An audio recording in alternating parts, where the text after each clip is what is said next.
algumas lives, algumas perguntas, interagir com a gente. Antes de mais nada, muito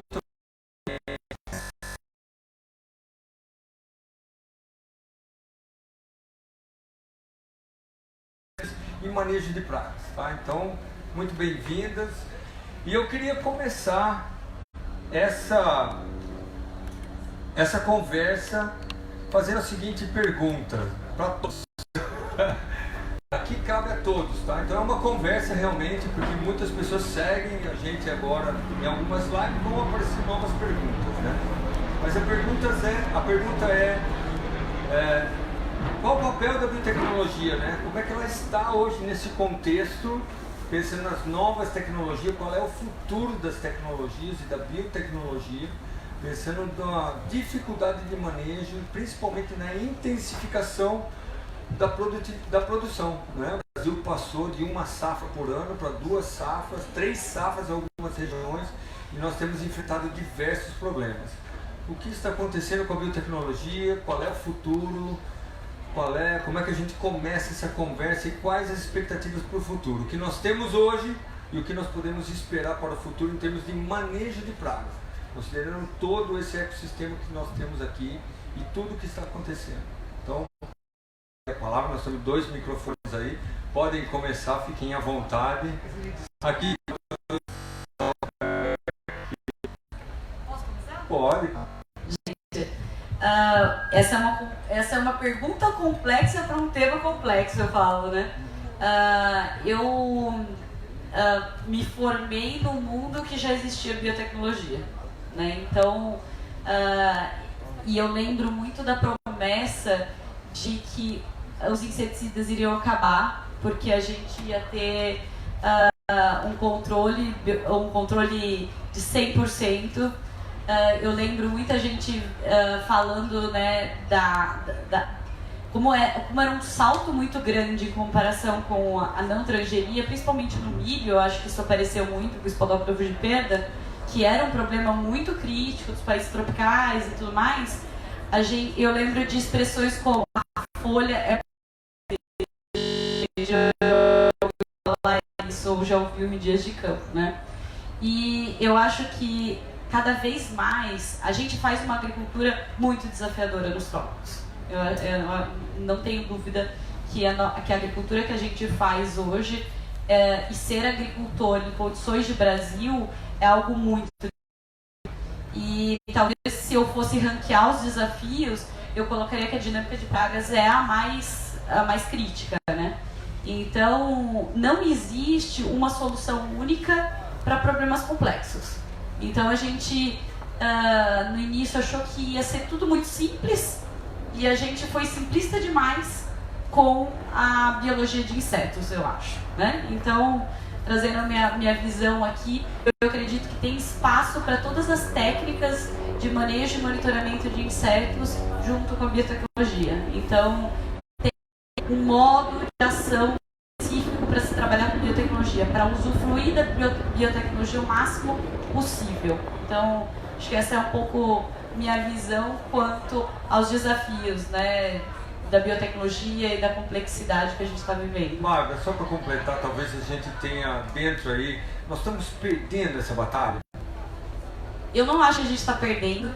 Eu acho que a gente foi muito simplista do ponto de vista assim, olha, vai vir a biotecnologia, a gente não vai precisar mais lançar modos de ação diferentes de inseticida, o agricultor vai deixar de manejar insetos e monitorar, a gente não tem mais nível de dano econômico, os biológicos não são mais importantes, e o que a gente precisa é ter um canivete suíço, né? Eu acho que esse é o ponto.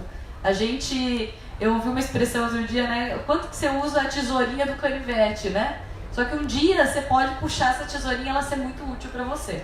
Então eu acho que pensar de uma forma mais ampla na agricultura é importante.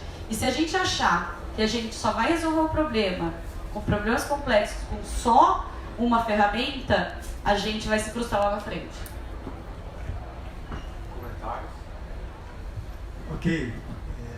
Boa tarde a todos, aos nossos colegas aqui, o João, muito obrigado pelo convite. Eu gostei da figura aqui do canivete suíço. É uma simbologia de manejo integrado, né? Onde você tem várias opções, em algum momento você usa algumas, às vezes você usa uma, e não deixa de ser manejo integrado. Com relação à questão inicial, também tenho que me reportar ao que você falou, Bárbara. Eu sou de uma geração bem anterior, foi dito aí meu tempo de trabalho, né? Mas quando eu estava me formando na agronomia, aqui na UPF, e há 40 e tantos anos atrás, o que mais me motivava e me desafiava era uma expressão que eu ouvia cada vez com mais frequência: engenharia genética, né? E finalmente eu virei entomologista. Não imaginava que seria entomologista na época, mas finalmente nós temos a engenharia genética através da moderna biotecnologia sendo aplicada inclusive para controle de pragas. Eu vejo então o uso da biotecnologia, da mesma forma como foi colocado aqui, como uma das ferramentas, né? E vejo com muitos bons olhos. E com relação a, antes que você me faça a pergunta da batalha, já me antecipo, nós vivemos uma eterna batalha e eu acho que o nosso objetivo não vamos dizer assim, terminar a batalha, vencer a batalha. Eu acho que é uma batalha que não tem fim, né? A convivência dos homens, da sociedade humana, incluindo então técnicos, produtores, professores, empresários, a empresa privada, o nosso papel frente aos insetos que estão no outro lado aí, então supostamente em batalha, é nós nos adaptarmos à situação tanto quanto eles se adaptam. Então esse é o nosso desafio. E sem dúvida nenhuma que a biologia molecular e a biotecnologia nos trouxeram ferramentas importantes nesse processo adaptativo para enfrentar as pragas.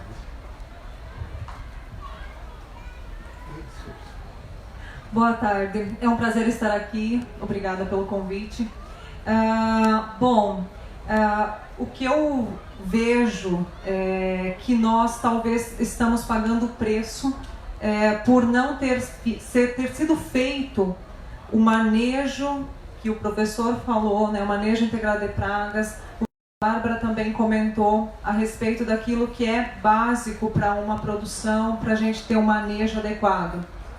Hoje, quando a gente fala em pragas, que é uma das bases do manejo integrado de pragas, ela pouco é utilizada, ela pouco é feita. Então, eu acho que hoje o que a gente está enfrentando em termos de resistência de pragas, desafios da biotecnologia, está muito ligado a nós estarmos correndo atrás daquilo que a gente mesmo acabou provocando, né?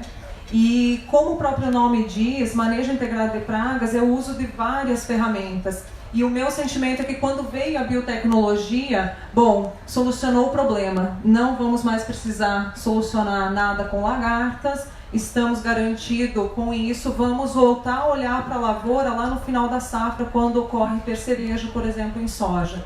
Então, eu acho que esse pouco olhar para a lavoura gerou o que a gente está vivendo hoje.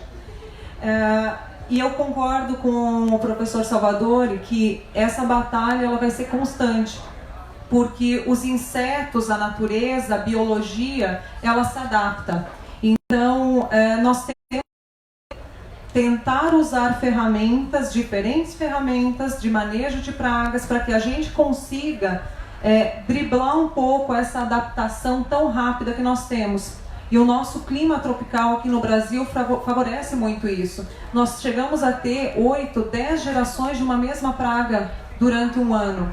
Então imagine, você plantou milho, plantou soja, tem algodão do lado, todas usando biotecnologia, muitas delas são as mesmas, e passa esse inseto, ele é polífago, ele vai se alimentar de todas essas culturas, e a pressão de seleção ela acaba sendo muito forte. Então a gente tem que ter outras alternativas para estar trabalhando conjuntamente com a biotecnologia. Então eu acho que essa batalha aí ela é contínua, porque quando a gente reduz alguma praga, a gente abre um nicho muitas vezes para outras, e por isso que a gente tem que estar olhando o todo. Bom.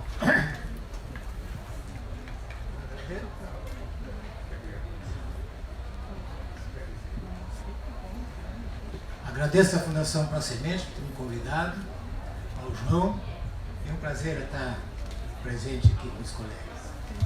Eu vou comentar num viés um pouquinho diferente para vocês abordarem. A biotecnologia veio, e ela veio para nos ajudar. Eu tenho participado de alguns fóruns de sustentabilidade. E assim, como é que tu mantém essa sustentabilidade? Se mantém essa sustentabilidade pela inovação tecnológica. A inovação tecnológica nos possibilita a sustentabilidade do ambiente, o que for, né? Vamos produzir mais por área, coisas mais seguras, coisas dessa natureza. E esses avanços da biotecnologia, quer seja no inseto, que nós temos aqui no Brasil concretamente, ou seja com plantas daninhas.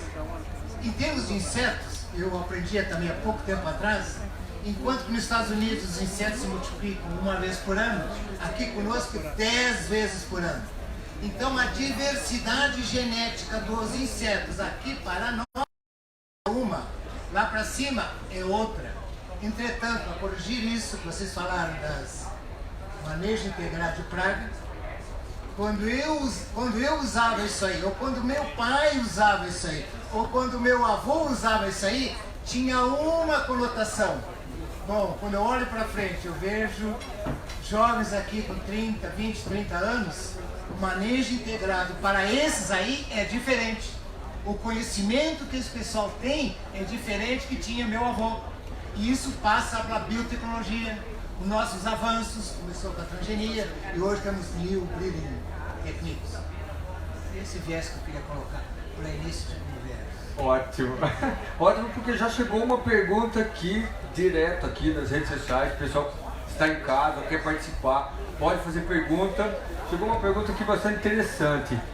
Os produtos biológicos vão resolver os problemas de resistência? Vamos lá. Não, tá? Mas é uma ferramenta que com certeza vai agregar muito. O controle biológico ele foi deixado de lado. Teve excelentes programas de controle biológico no Brasil. Se nós olharmos um pouquinho para trás, aqui na região de Passo Fundo mesmo, na década de 80, teve um programa excelente de controle biológico em pulgões no trigo. Nós tivemos e temos ainda excelentes programas de controle biológico para diatreia, a lagarta, a broca da cana-de-açúcar, tá? Então nós temos vários exemplos muito bons. Nós tivemos um outro exemplo do uso de baculovírus para controle da lagarta da soja. E tudo isso aí ficou um tempo de lado, principalmente por causa de que, bom, agora nós temos uma biotecnologia que vai resolver nossos problemas e nós podemos esquecer um pouquinho do resto. E não é bem assim. Então, o controle biológico, no meu ponto de vista, ele é uma ferramenta extremamente importante, uma estratégia fantástica para controle de pragas. Nós tivemos, primeiro, se nós olharmos para a década de 60, 70, um avanço muito grande de novas moléculas de inseticida.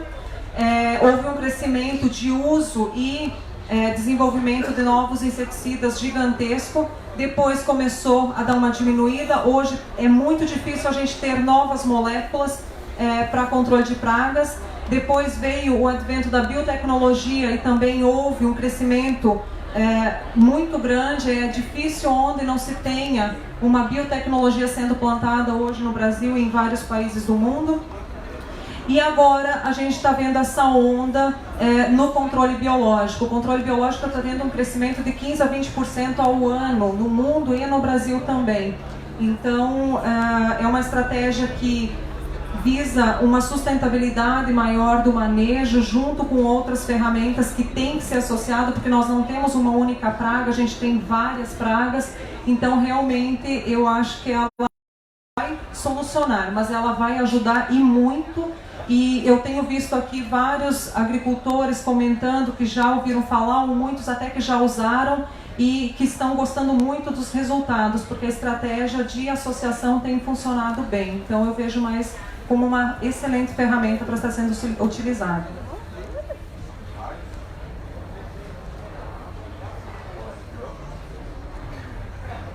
Só para complementar. Um tipo de estratégia de controle mais sujeita ao desenvolvimento de resistência do que o uso de parasitoides e predadores. Mesmo porque, quando se usa parasitoide e predadores, nós nunca esperamos um efeito total, próximo de 100%. O controle biológico através de agentes entomófagos, aqueles que comem os insetos, que são os parasitoides e predadores, ele não se pressupõe uma eliminação da praga, porque eles são dependentes da praga e eles morreriam junto. Então, nesse sentido, a resposta é não. Nós podemos ter problemas também de resistência aos métodos de controle biológico, especialmente aos inseticidas microbianos ou então a biotecnologias que expressem proteínas tóxicas para os insetos. Portanto, algum comentário? Tem uma outra pergunta aqui que é o seguinte: por que as biotecnologias estão falhando? O que nós vamos esperar no futuro? O que deu errado? Ou o que está dando errado no uso de biotecnologia nas culturas? E como é que fica a expectativa em cima de soja nessa segunda geração? É algo novo? Legal. Uma ótima pergunta. Eu estava esperando um momento para falar disso, inclusive de uma técnica, né, que se tem junto com a utilização do BT, que é o plantio do refúgio. Então, assim, a gente recomenda o plantio de refúgio. É quase que quando você compra uma sacaria com sementes BT, independente se de soja, de milho, de algodão, ali na bula, né, que a gente fala da semente, tem a prática do refúgio e como ela deve ser feita. Então, a gente sempre soube disso. Trazer um pouco de estatística para vocês: 95% dos agricultores sabem da prática do refúgio, tá? Então eles sabem o porquê que o refúgio é importante, para que serve refúgio, tá?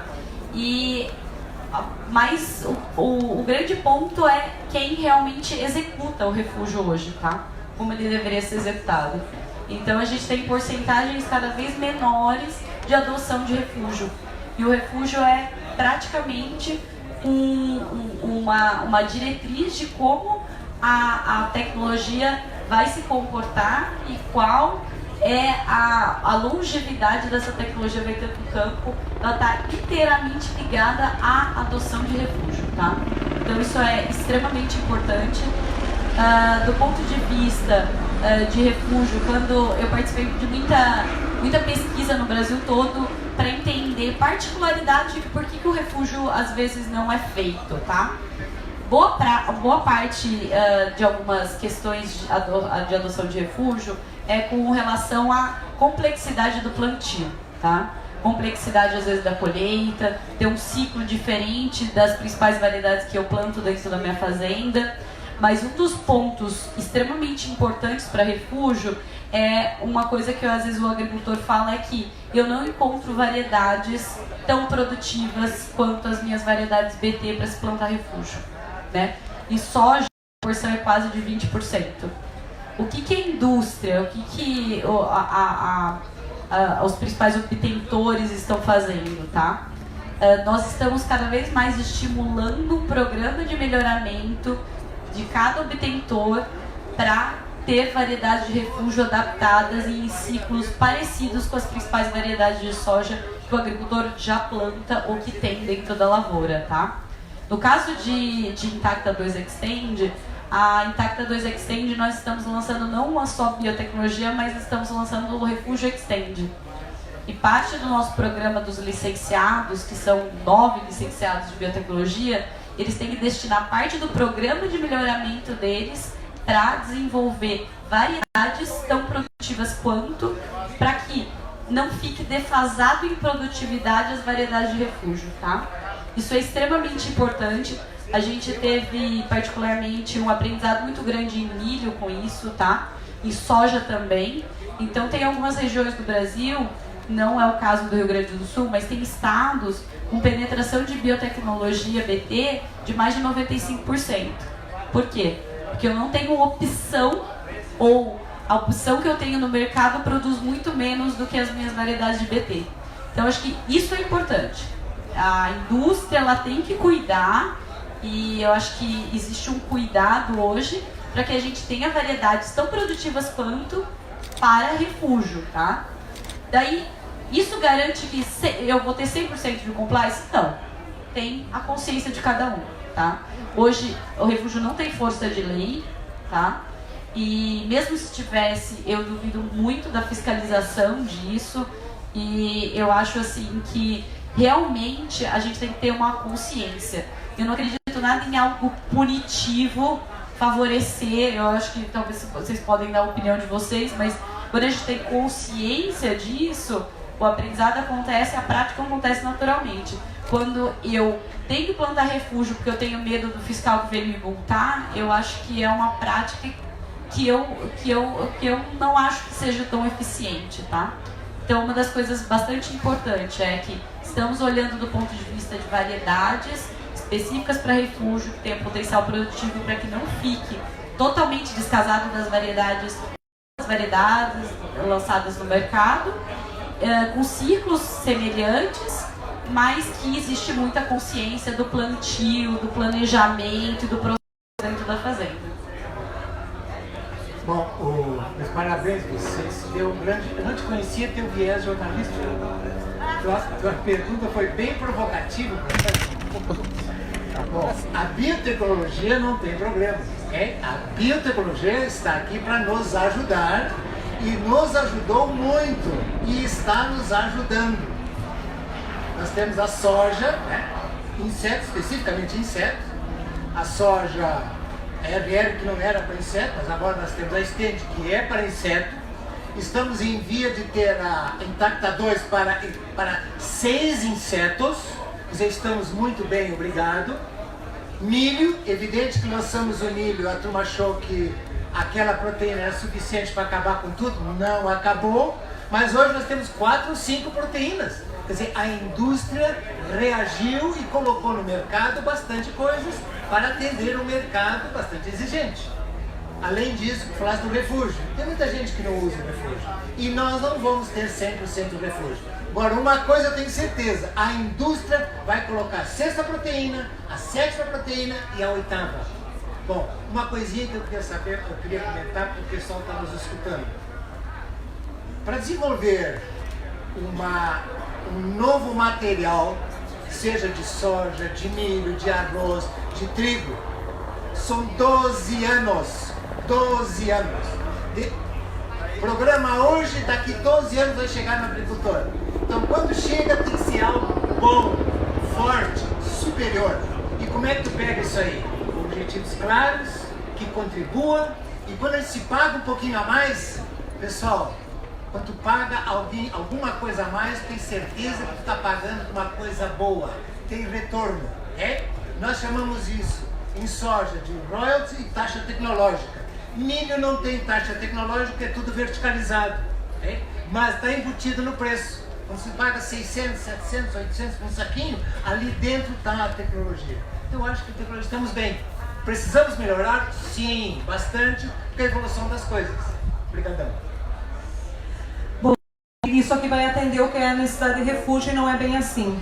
A área de refúgio ela é recomendada de acordo com vários estudos técnicos, e a grande função dela é que haja cruzamento entre o inseto suscetível e aquele, talvez, que possa ser selecionado resistente na plantação. Se essa distância não for respeitada, ou se a percentual da área de refúgio não recomendado não for respeitado, não vai adiantar, não vai funcionar, e infelizmente o que mais a gente tem visto é a não adoção da área de refúgio. Aí a pressão de seleção que nós temos para os insetos, ela é altíssima, somada aos vários ciclos da praga durante o ano. Realmente não há biotecnologia que suporte isso. E ainda relacionado à área de refúgio, hoje, andando aqui um pouquinho na feira, me chamou a atenção algo que a Bárbara expôs. Eu vi um stand onde dizia, plante a área de refúgio. Eu fui olhar, me chamou a atenção, fui olhar. Quando eu olhei um milho detonado e do lado a biotecnologia. Bom, vamos. Se eu sou produtora, eu vou olhar aquilo ali, eu vou adotar uma área de refúgio. Quem é que vai querer perder área de produção, área produtiva na lavoura? Então, eu acho que essa preocupação da indústria em ter sementes, em ter tecnologia também para a área de refúgio, e o agricultor fazer as boas práticas de controle para aquela área também ser produtiva, ela é muito importante. Inclusive as recomendações de refúgio dizem que o manejo tem que ser feito adequadamente na área de refúgio, porque não adianta plantar e simplesmente abandonar lá. Isso não é o correto acontecer. Então essa informação, casar essa informação do quão importante é a área de refúgio para a sustentabilidade das biotecnologias, para um bom manejo de pragas, para a gente associar isso a outras formas de controle, ela é essencial, tá? Então eu só queria pontuar isso, que eu acredito que quanto mais a indústria se preocupar com isso, melhor vai ser o resultado, tanto para a indústria quanto para o produtor. E esse cenário de ver um milho detonado ao lado de uma biotecnologia não é legal para ser apresentado, e não é o que a gente busca para a biotecnologia. Algum quer complementar? Uma complementação? Eu queria aproveitar, não só o pessoal das redes sociais que estão fazendo bastante pergunta, mas o pessoal que está aqui no stand, se quiser fazer alguma pergunta, se tiver alguma colocação, trocar alguma experiência, fiquem à vontade, só levantar a mão, tá? E fazer a pergunta, ok?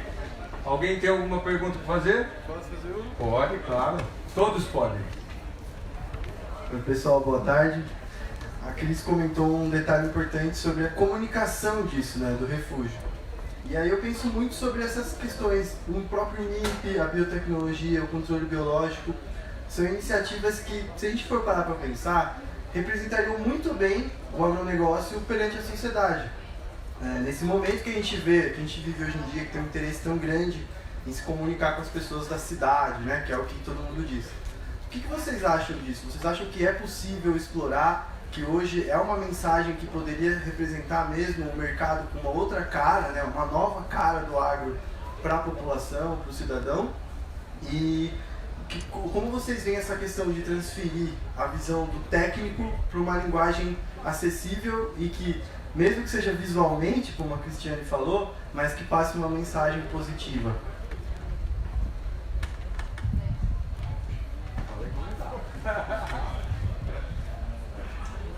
Meu nome é Silmar. Como é o teu nome? Lucas. Lucas, eu fui professor da Universidade Federal de Pelotas por 40 anos, na área de sementes.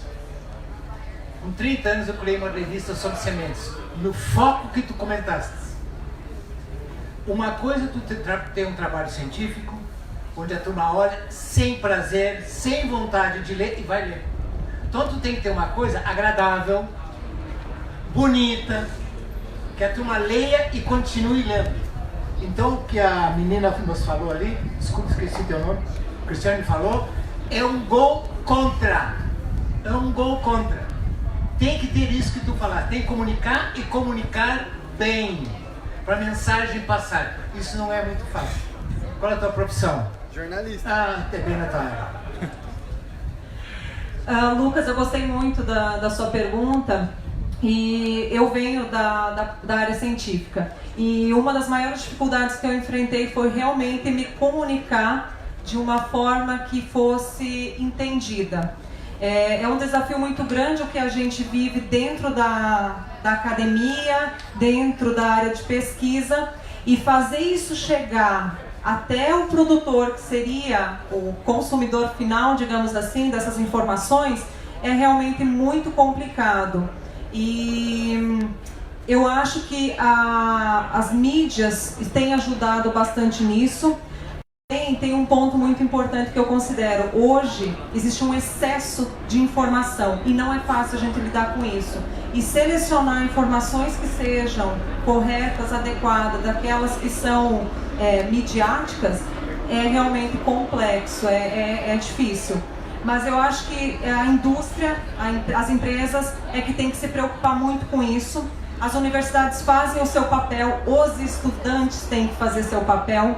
Eu vejo muito estudante indo, mas não para realmente aprender. E a gente tem vários estagiários, a gente vê muito isso. Então, assim, eu acho que o estudante tem que se preocupar muito em aprender e as empresas têm que se preocupar muito em levar esse conhecimento de uma forma que seja para agregar, que seja para funcionar, tá? Então, a gente está trabalhando hoje muito com controle biológico e é algo assim que é um desafio gigantesco, assim como várias outras áreas de controle. E o que a gente tem visto tem que levar muito bem mastigado, tem que ter um acompanhamento técnico, tem que ter um trabalho de extensão muito bem feito para nós não perdermos e não queimarmos um sistema de controle de pragas aí que é muito importante. Então acho que eu vejo muito um trabalho da indústria, um trabalho das empresas fazendo essa conexão. Ok, Lucas, obrigado pelo desafio. Aliás, comunicação, né, uma terminologia mais acessível para os consumidores, é o nosso grande problema, eu me incluo nisso. Há pouco eu estava falando aqui, me dei conta que eu estava falando em entomopatógeno, né? Claro, aqui é um público técnico e talvez eu devesse ter corrigido naquele momento. Esse é um problema que nós temos. Agora, eu gostaria de colocar mais um ponto que dificulta essa comunicação, que é a qualidade da informação. Hoje, pelos diferentes canais que existem de comunicação, de mídia imediata, rápida, tem muita coisa que não tem qualidade. Então é outro ponto que nós devemos cuidar. Não apenas a simplificação dos termos e a forma de levar a mensagem, pode ser visual, né, de uma forma bem feita ou por escrito, mas a qualidade é muito importante. Quando nós somos convidados aqui, foi nos colocada a possibilidade de divulgar algum produto que nos interessasse. Acaba de sair aqui um artigo na revista Plantio Direto, está disponível aqui, que eu escrevi, sobre manejo integrado de pragas como estratégia de gestão. Se vocês tiverem interesse e oportunidade de consultar, é uma forma, é uma tentativa de mostrar que MIP não é apenas controlar a praga. Na verdade, é uma estratégia de gestão que não deve ser aplicada tão somente quando for atingido o tal do nível populacional que causa dano econômico. Na verdade, é um planejamento de como sujar a imagem do agricultor. E eu acho que tem um desafio nosso de como a gente é agricultor, e eu me coloco também como agricultora, ou como a gente produtor rural, consegue mostrar o quanto a nossa agricultura é sustentável, a nossa agricultura é boa para a sociedade, tá? Então eu acho que também tem um desafio ali, eu sinto que a gente está cuidando pouco, sabe? Nós indústrias, nós academia, então assim, cuidar da imagem do alimento para o consumidor final. Eu tive atualmente eu moro ali em São Paulo, capital, e é incrível como ninguém sabe de nada que acontece numa fazenda. As pessoas acham realmente que o alimento vem do fundo do Carrefour, sabe? Então assim, quanto a gente consegue contar isso, sabe? Isso é muito importante. O que eu tenho a ver com o pessoal da cidade e tudo mais? Que eles estão recebendo uma mídia totalmente ruim sobre a imagem do agricultor e da agricultura brasileira. E a nossa responsabilidade como agricultores, como setor, elevar isso. Excelente. Mais algum comentário? Fique à vontade. Na realidade, apareceram várias perguntas relacionadas tanto ao BT como o surgimento de pragas. Até a universidade está inserida na pesquisa. Uma delas é a nova geração de agrônomos está preparada para usar biotecnologia, e o manejo integrado de pragas é algo tão novo ou que realmente foi esquecido. Nós falamos muito hoje, ontem, nós falamos muito sobre boas práticas agronômicas. O que nós perdemos no meio do caminho dessa agricultura do ano 2000 para o ano 2020 com tanta tecnologia na nossa mão? Por que nós estamos errando ou perdendo moléculas e coisas básicas, como perdendo a batalha para plantas daninhas, para algumas doenças, para alguns insetos? Como é que está esse preparo desde a universidade para a nova geração que está vindo aí sobre uma tutela diferente, né? O que falta? Onde é que nós estamos perdendo essa batalha do manejo integrado, da comunicação? Escute como é que eu vou começar. Bom, eu acho que nós estamos ganhando a batalha. Como é que nós estamos ganhando a batalha? Com ciência e tecnologia. Com os avanços na biotecnologia, estamos ganhando a batalha. Então, imagina se nós não tivéssemos o conhecimento dessas as novas técnicas de biotecnologia, dos transgênicos, o que seja, né? E com essa nova geração. Bom, eu já tenho mais de 50 anos, então eu tenho uma certa dificuldade em lidar com isso aí. Mas esses jovenzinhos de 30, 20 e 30, eles dominam tudo. ADN, não sei mais o que, dominam tudo. E fazem as coisas acontecer. Dormem nos laboratórios para fazer as coisas. Eu já não consigo. Eu não consigo trabalhar mais que 10 horas por dia. Eles trabalham 16. Então daí vem a vitória. Estou botando em termos assim, bem simples, né? Mas o jovem tem mais energia, tem mais disposição, vê um futuro com mais brilhantismo do que nós. Então esses acho que tem. E eu diria que nós estamos ganhando a batalha. Tem alguns reveses no caminho? Sim, tem reveses. Resistência, claro, insetos. Esse dia meu cunhado, ele entomou, tirou o doutorado na ESAL. E eu perguntei, qual a diversidade genética da lagarta do cartucho no milho? Ele disse, olha, deve ter umas 50 mil espécies. 50 mil? Então tu imagina, desses 50 mil, a proteína mata 49.990. Bom, aquelas vezes ali, aqui com o tempo vou indo, Com isso eu falei, minha área é sementes. Milho, para vocês terem uma ideia, tem 55 mil tipos de milho, a diversidade genética da coisa. Claro que vai ter alguns no contexto. Bom, aí nós vamos desenvolver uma outra coisa para matar, ou para, não digo matar, mas para suprimir, para diminuir, para minimizar a coisa. Eu acho que nós estamos bem. Podemos melhorar? Sim, e devemos melhorar. Eu gostei quando falasse, a batalha, tu ganha uma batalha, mas a guerra continua, né? A guerra continua, vai ter que ir. Isso é normal no contexto, né? É normal. Felizmente isso é bom, senão acabaria com o emprego. Alguém quer comentar? Eu fui desafiado a falar sobre ensino, né? Porque a essência da pergunta é se os nossos jovens alunos, e aqui tem pelo menos 3 que eu estou vendo que foram meus alunos, talvez tenha mais algum, e inclusive Cristiano, e 4, né? Agora tem mais um aqui, né? E eu acho que a nossa falha não está aí, mesmo porque já que nós estamos falando em MIP e biotecnologia, o MIP não é uma novidade. O MIP, os primeiros conceitos de MIP surgiram logo após a Segunda Grande Guerra Mundial, quando a síntese de inseticidas químicos, né, cresceu muito, e em resposta, vamos dizer, aos problemas que os produtos químicos começaram a causar, a comunidade científica internacional reagiu com uma proposta de usar racionalmente os químicos e minimizar os efeitos negativos secundários negativos. Então não é nada de novo.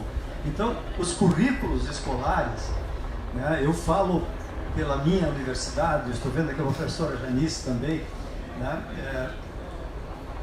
As universidades que nós conhecemos, elas abordam, elas preparam os alunos um nível suficiente para enfrentar tanto a questão de MIP como a questão de biotecnologia, algo mais novo. Então a nossa falha, eu creio que não está na formação de recursos humanos. Esse é o ponto que eu queria colocar de uma forma, não digo definitiva, mas é a minha opinião a respeito. Algum comentário? Eu só queria comentar um pouquinho de como eu vejo a entrada de jovens aí somando muito no agro brasileiro e no mundo. Eu vejo muito o movimento do pessoal mais jovem, principalmente por eu ter vindo de startup, eu vi muito isso, um movimento muito forte de agricultura digital. E o pessoal mais jovem está muito conectado, muito ligado a isso, então toda essa parte de uso de tecnologias para monitoramento de pragas, para Big Data, para uso de sensores, juntar tudo isso, fazer análise de dados e isso gerar soluções, gerar recomendações, eu vejo um movimento muito forte vindo de um grupo jovem aí atuando nesse sentido. Então, eu vejo a agricultura 4.0 sendo muito movimentada por essa geração mais nova, eles gostam disso, eles querem estar conectados, eles querem estar hoje aqui, mas está sabendo o que está acontecendo em vários lugares do Brasil e do mundo e fazer esse movimento de dados de uma forma que gere informação e gere resultado. Então eu vejo uma tendência muito forte para isso e uma outra tendência que eu vejo muito forte é realmente o que o professor Pesce falou logo no início, em relação a novas técnicas, muitas vezes, de biotecnologia, usando talvez CRISPR, RNAi, que são edições gênicas muito aprofundadas e que precisam aí de horas e horas de trabalho, muito conhecimento, e eu vejo uma tendência também, uma movimentação nas universidades de muitos alunos indo para essa parte de biologia molecular e agricultura digital. Então acho que esses dois somados aí vão vir e vão movimentar a nossa agricultura para melhor, para nós termos mais produtividade, gerar mais conhecimento e melhorarmos aquilo que você falou, Lucas, da questão da informação. Então acho que é uma tendência aí que eu vejo nessa geração mais nova. Tem alguma pergunta? Alguém quer fazer alguma pergunta, alguma colocação? A minha pergunta vai fugir um pouco do assunto. Fazem 2 anos que eu estou formada trabalhando e eu estou vendo uma incidência de mosca das hastes muito grande em soja safrinha. A gente produz muito e depois planta soja safrinha. Eu queria saber o que tem de pesquisa na parte de biotecnologia para essa praga aqui em soja safrinha atuável e todas as plantas praticamente têm essa praga dentro dela. Bom, eu vou complementar porque tem mais uma pergunta nessa linha, que é o seguinte: por que novas pragas estão surgindo rapidamente e como a biotecnologia vai ajudar no controle de todas as pragas? Gente, eu vou puxar uma coisa que eu acho que está muito na entonação de todos nós, que é a complexidade de pragas num ambiente tropical, né? E eu nunca tinha ouvido falar da mosca das hastes. Eu conversei com o Sérgio Schneider e ele foi mostrando fotos, né? E falando, olha o que está acontecendo, não sei o que lá, você já viu isso? E eu falei, não, nunca vi. E daí esse tema apareceu em uns 5 agricultores na segunda, terça e quarta da feira, além do TRIPS, né? Que está aparecendo bastante no Rio Grande do Sul por conta da seca e tudo mais. Quando a gente separa em pragas primárias e pragas secundárias, a gente esquece que existe uma movimentação desses fluxos, né? Então, assim, o que não era praga há 10 anos atrás, num determinado momento, numa determinada condição ambiental, ela começa a aparecer ou ela começa a ocupar um nicho também, né? Eu acho que Cris também falou isso, né? Principalmente das lagartas, né? Você desloca algumas espécies, começa a aparecer outras espécies, que talvez seja um pouco da entonação da pergunta que o João fez, inclusive. E daí, assim, isso é a biologia, isso é a natureza, né? Então, assim, do ponto de vista de desenvolvimento de biotecnologias focadas em pragas, às vezes que sejam pragas secundárias, às vezes pode acontecer da gente estar num processo de discovery de uma praga e saber que, olha, não é uma praga que acontece com muita frequência no Brasil todo, mas é uma praga que é controlada ou que a biotecnologia está sendo desenvolvida tem uma proteção. Mas um ponto que eu queria... vou dar um exemplo para vocês, tá? Em Tata, broca das axilas, tá?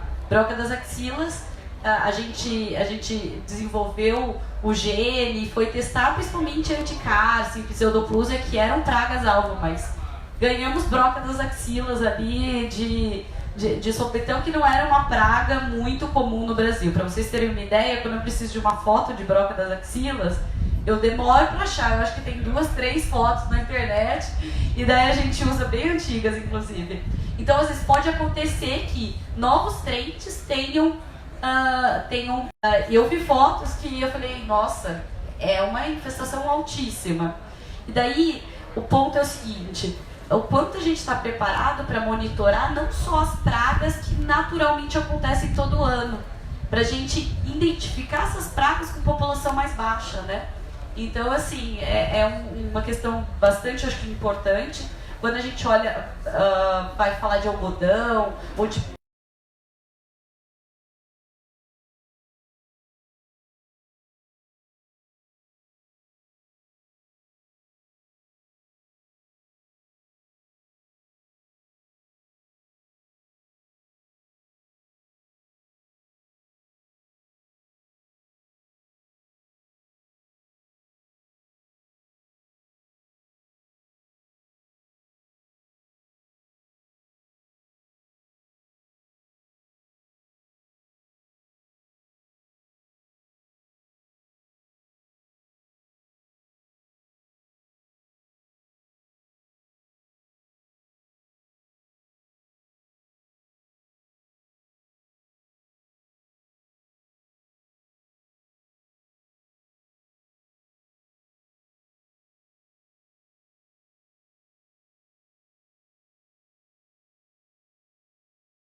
Possa lançar a mão imediatamente, né? Essa safrinha é a segunda safra após milho, tá? Então não é tão problemático como se fosse segunda safra. Eu acho que um dos grandes desafios da agricultura no Brasil, além da intensificação das lavouras, né? Passamos de uma safra por ano para alguns locais com 3 safras por ano, ponte verde, um manejo esquecendo alguns princípios, soluções rápidas, químicos resolvendo o caso, mas tem trazido grandes dificuldades.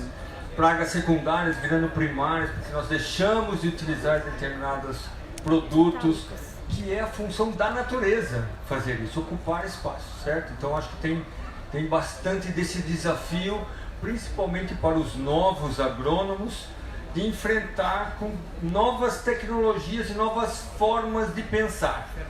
Ferramentas, porque como nós vamos utilizar os biológicos e químicos juntos, diminuindo operações, porque o agricultor ainda tem a mentalidade de menos operação, porque isso é custo, então mistura de tanque e tudo mais. Então é um desafio técnico, científico, onde todos têm que entrar na brincadeira. Que hoje o que nós mais vemos é a indústria fazendo muita pesquisa e a universidade faz pontualmente, em alguns casos. Então, infelizmente, a universidade precisa voltar nessa brincadeira, voltar no jogo da ciência no agro, porque o agro ainda tem muito a entregar para o Brasil, né? Nós estamos acabando a nossa conversa, infelizmente. Eu tenho várias perguntas aqui, mas eu tenho uma pergunta assim, do milho. De todas as tecnologias que nós estamos vendo no milho, o VIP é a única que entrega ainda algum controle sobre o Spodoptera. Se perdermos o VIP, o BT perde o valor?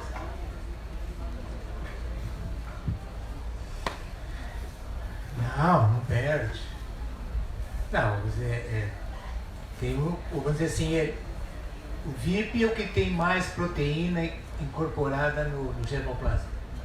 Mas tu pode ter certeza que no pipeline das empresas, que são várias no contexto, tem outra, tem a sexta, tem a sétima.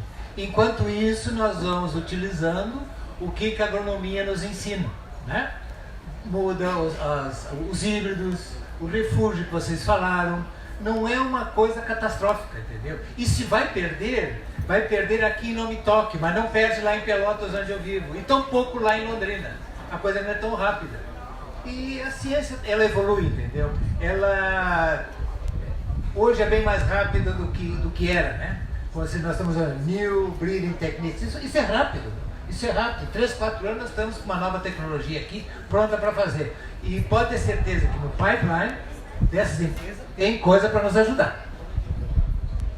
Eu quero fazer um ponto também, muito bom o teu ponto, e a gente teve uma impressão, principalmente com o milho, que tudo veio muito junto e muito rápido, né? Então todo ano você vinha na feira e tinha uma empresa detentora de biotecnologia lançando biotecnologias. Nada mais diferente que a gente fez foi trazer 15 anos de lançamento de biotecnologia dos Estados Unidos para 4, 5 anos, né? Uma das coisas que está nos preocupando muito é a biotecnologia funciona muito bem, o quanto menos exposta em tamanho de mercado ela está e tempo, né? Então, assim, quanto mais tempo e quanto mais market share ela tem, mais exposta ela está no processo de seleção.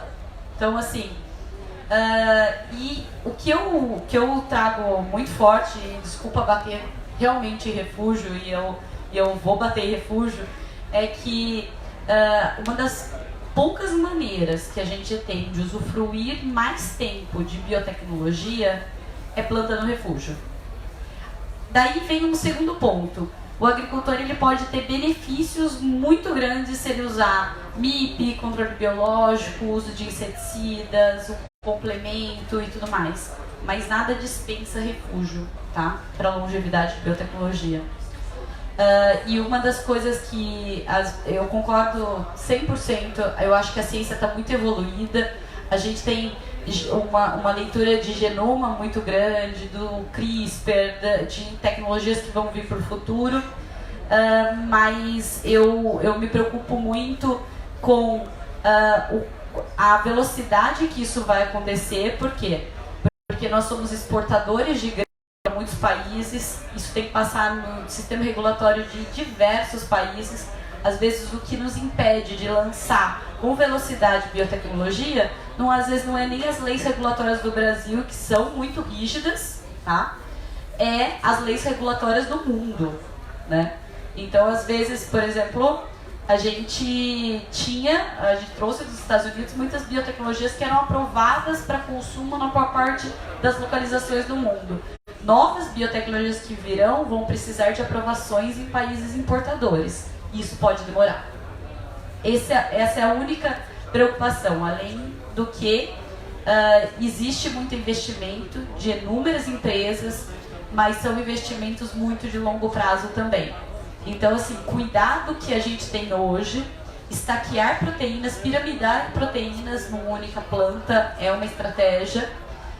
Realizar MIP, monitoramento de pragas e, principalmente, eu colocaria um círculo em volta disso tudo, é plantio de refúgio. Mais algum comentário? Infelizmente estamos no final. O pessoal que não conseguiu fazer pergunta, a gente não fez a pergunta para esse time, pode encaminhar, a gente encaminha e depois responde nas redes sociais. Quem não visitou, agora é o momento do recado de vocês, para não só para o pessoal que está aqui no stand, está participando disso, mas onde é que vocês estão, o que está sendo feito, stand, o que querem passar de mensagem, aí que seria a mensagem final para a gente encerrar essa conversa aí para o público, não só daqui, mas o que está em casa e ainda não veio para cá. Bom, vamos lá. Eu sou da empresa Pragas.com. A nossa atuação leva principalmente duas bandeiras, que é a parte de pesquisa, que foi muito falado aqui. Nós somos parceiros de várias empresas para pesquisa agrícola, e o que eu quero ver e continuar vendo é essas pesquisas sendo feitas para o Brasil e aqui no Brasil. Quando a gente fala em biotecnologia, a gente vê muita coisa do Brasil na Fundação ProSementes. Quem quiser visitar aqui no final está convidado. E estamos parceiros aí da AGIM, e juntos estamos tentando aí disseminar um pouco de conhecimento, trabalhar e tentar contribuir para o agro brasileiro. Gente, eu queria agradecer muito a oportunidade de estar aqui, discutir. Quando o João falou, tá acabando o tempo, eu falei, putz, eu imagino que deve ter milhões de perguntas muito interessantes ali, né? Eu fico, meu compromisso de você me enviar também, a gente poder contribuir. Falando em nome da Bayer e de Intacta 2 Extend, nós estamos há alguns anos planejando esse lançamento em soja, e a gente tem um know-how muito grande das principais biotecnologias, tanto em soja, em milho e algodão, e sempre olhando para as necessidades da agricultura e do agricultor brasileiro. Eu acho que o nosso desafio é não ter o olhar no cliente, mas o olhar do cliente, né?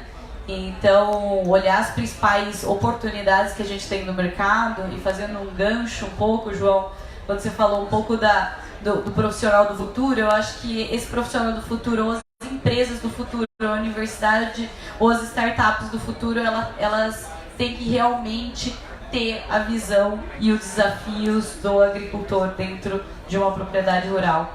Então, eu acho que, deixando a mensagem principalmente de biotecnologia é uma ferramenta de manejo, ela não exclui outras oportunidades, ela não exclui os produtos químicos, ela não exclui os produtos biológicos, ela não exclui a decisão de monitoramento integrado de pragas, ela não exclui refúgio.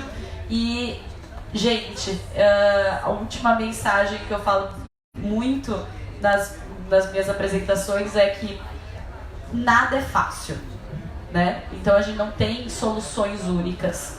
Então, quando a gente é questionado sobre algo e fala depende, ou pergunta, ou parece que a gente não está trazendo a solução num cultivo com fechamento, usa isso que vai resolver, é porque realmente nossa agricultura é muito complexa.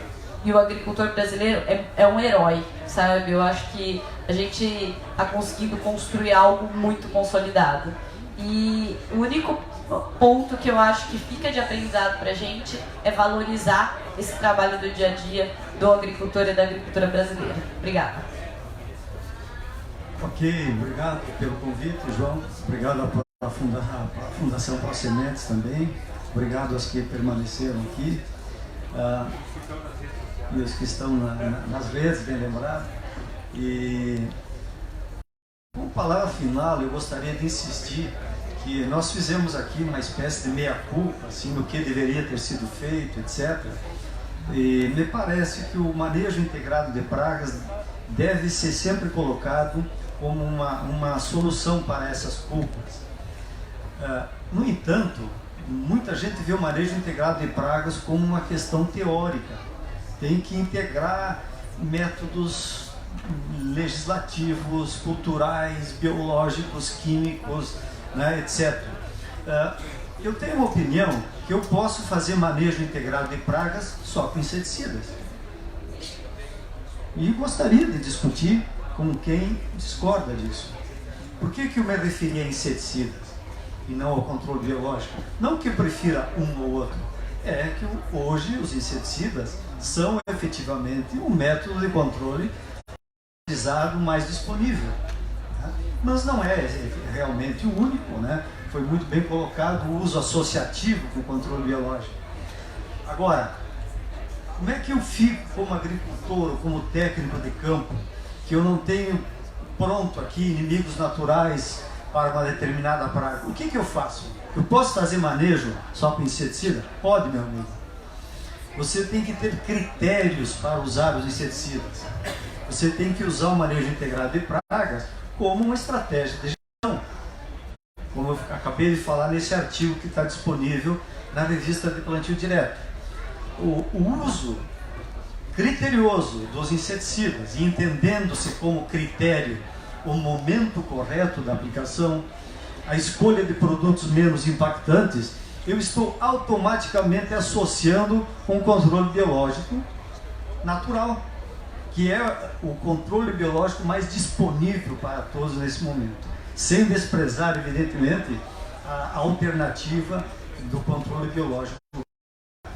Então, essa é a minha mensagem final. Gostaria de agradecer mais uma vez pela oportunidade. Bom, eu também agradeço a oportunidade que me deram de participar deste evento. Eu queria fazer um comentário como brasileiro. A nossa moeda forte é soja. Produzimos quase 37 milhões de hectares de soja. O Brasil é um país tropical. Estados Unidos não é tropical.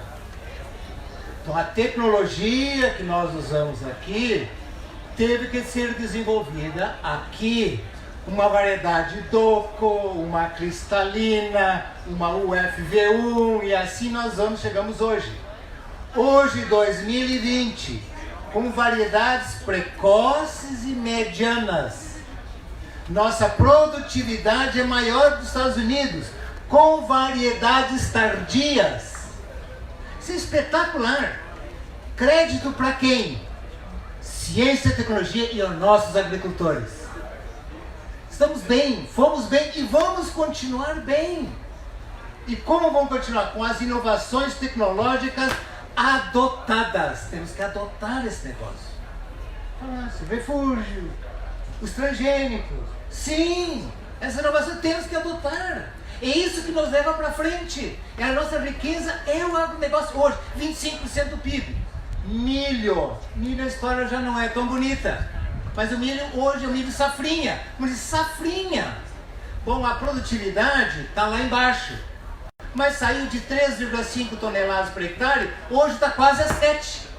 Nos Estados Unidos é 10. Bom, tem mais 3 para chegar lá. Nós vamos chegar lá. Então, pessoal, nós merecemos bastante elogios. Temos um país tropical.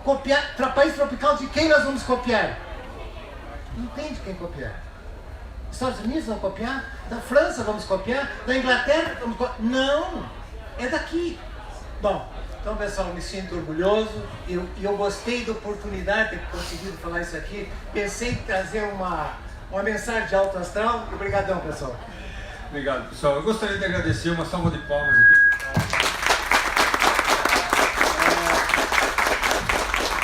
Realmente é uma oportunidade de conversarmos a respeito disso. Né? Não é uma palestra, a ideia não é essa, a ideia é conversar a respeito dos desafios do agronegócio. Pessoal que está nas redes sociais, obrigado por acompanhar a gente aí. Mais uma vez eu gostaria de chamar o Hugo e chamar o Alexandre aqui para entregar uma lembrança